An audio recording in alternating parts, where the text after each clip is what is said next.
Bharatiya Janata party के राष्ट्रीय प्रवक्ता और पूर्व राज्यसभा सांसद ज़फ़र इस्लाम साहब हमारे साथ हैं। ज़फ़र इस्लाम साहब जो पूर्व मुख्यमंत्री हैं अखिलेश यादव, उन्होंने प्रेस कॉन्फ्रेंस करके कहा कि उत्तर प्रदेश में जो भी अच्छी चीज़ें थी वो ख़त्म हो चुकी हैं।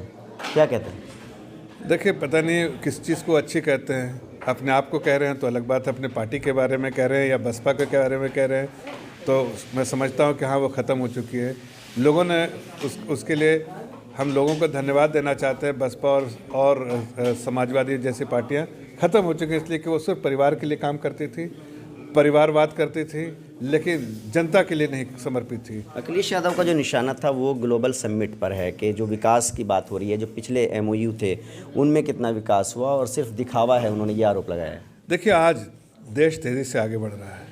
उत्तर प्रदेश में कभी ऐसा किसी सरकार ने, वो भी मुख्यमंत्री रह चुके, कभी ऐसी सोच नहीं थी कि उत्तर प्रदेश का कंट्रीब्यूशन जो नेशनल GDP में $1 ट्रिलियन का होगा। मतलब जब देश $5 ट्रिलियन पे होगा तो 20% कंट्रीब्यूशन जो उत्तर प्रदेश से आएगा। उत्तर प्रदेश आज पूरे हिंदुस्तान में दूसरे नंबर पे स्टेट में है ईज़ ऑफ डूइंग बिजनेस में। बहुत सारे इनिशिएटिव सरकार ने लिए, बहुत बड़े बड़े प्रोजेक्ट लिए हैं, बड़े बड़े रोड बन रहे हैं। अब गंगा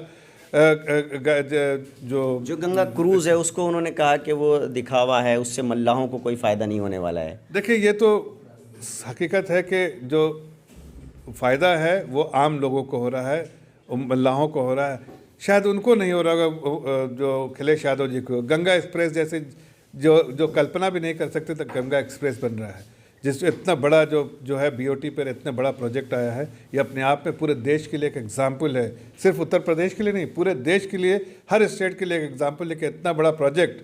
और वो प्रोजेक्ट जो है BOT जो बेसिस पे आया है, और वो शायद किसी और स्टेट ने ऐसी कल्पना नहीं की। अखिलेश यादव के इस बयान के पीछे क्या आपको लगता है कि जो उत्तर प्रदेश में जिस तरह से भारतीय जनता पार्टी मुस्लिम वोटरों को जोड़ने के लिए पसमानदा सम्मेलन कर रही है, क्या उसकी एक वजह हो सकती है कि वोट बैंक ना खिसक जाए?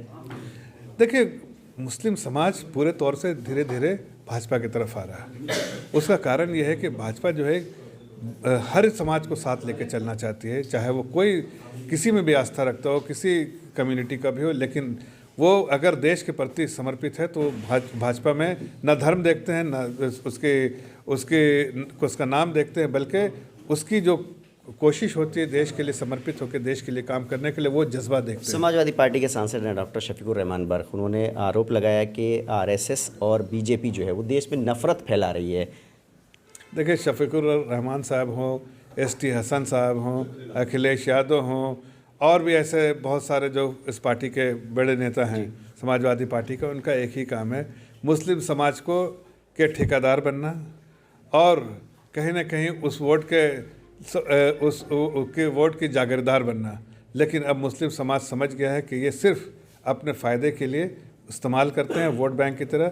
मुस्लिम समाज उनके क्लच से निकल गया है। प्रमुख का जो बयान है मोहन भागवत का कि मुसलमान देश में अपने आप को श्रेष्ठ ना समझें और उन्हें कोई ख़तरा नहीं है अगर वो ऐसा करते, तो इसको आप किस तरह से देखते हैं इस बयान को? क्या आप बीइंग ए मुस्लिम अपने आप को श्रेष्ठ मानते हैं? देखिए, कोई किस तरह का खतरा है? लोग ऐसा कहते हैं मुस्लिम समाज को, ये कौन कहता है? इस तरह की पार्टी के लोग कहते हैं, समाजवादी पार्टी, बसपा, कांग्रेस, ममता की पार्टी, RJD, इस तरह की पार्टी, इसलिए कि मुस्लिम समाज को डरा के रखते हैं। किस तरह का डर है? क्यों होना चाहिए? हम सब एकजुट होकर एक साथ रहते हैं। हमारी पार्टी, आप ज़रा वेलफेयर स्कीम हम अभी मुरादाबाद। क्या देश में मुसलमान अपने आप को श्रेष्ठ समझते हैं जो संघ प्रमुख कह रहे हैं? क्या आपको लगता है कि बीइंग ए मुस्लिम क्या आप श्रेष्ठ हैं? देखिए, आप श्रेष्ठ से क्या मतलब? आप श्रेष्ठ का अगर थोड़ा सा आप और किस इसमें आप बोलना चाह रहे हैं? मतलब जो संघ प्रमुख ने कहा है कि जो ये सोचते हैं कि हम मुसलमान हैं, हमने इस देश पर राज किया है, वो श्रेष्ठ समझते हैं अपने आप को, ये श्रेष्ठता ना समझें बल्कि जो सबके साथ मिलकर रहें और उससे उनको, और अगर दूसरे उन्होंने ये भी कहा, एक राय भी दी संघ प्रमुख ने कि मुसलमान अगर चाहें अपने पूर्वजों के धर्म पर वापस लौटना तो वापस भी लौट सकते हैं। तो इसको लेकर के जिस तरह से असदुद्दीन ओवैसी ने निशाना साधा है कि वो कौन होते हैं सलाह देने वाले, आपको क्या लगता है? क्या इस तरह का माहौल है देश में? नहीं, देखिए, मुस्लिम समाज के लोग, ये बात हकीकत है कि लोग कहते हैं कि हमने इतने 600 साल राज किया, ऐसी बातें उठकर आती हैं, अक्सर बातों बातों में आती हैं। उससे हटकर आज जो हालात है, जो हर नागरिक जो है जो संविधान से जुड़ के चलता है, और संविधान ही सबसे बड़ी चीज़ होती है लोगों के लिए डेमोक्रेसी में। तो संविधान को मानना चाहिए और संविधान, हमारी सरकार संविधान के एतबार से सब काम करती है। ना तो कोई श्रेष्ठ है, ना तो कोई पसमानदा है, सब एकजुट है, एक तरह से संविधान के अनुसार सब नागरिक बराबर हैं। देखिए, भाजपा के प्रवक्ता हैं, खुलकर कह रहे हैं कि जो देश है उसमें हर नागरिक बराबर है, ना कोई श्रेष्ठ है और ना कोई पसमानदा है। और जो समाजवादी पार्टी के नेता या अन्य नेता जो है संघ प्रमुख के बयान पर विरोध कर रहे हैं, उनका कहना है कि वो नेता अपने राजनीतिक हित के लिए इस तरह की बयानबाजी करते रहते हैं। Ubaidur Rahman, ABP news network, Moradabad.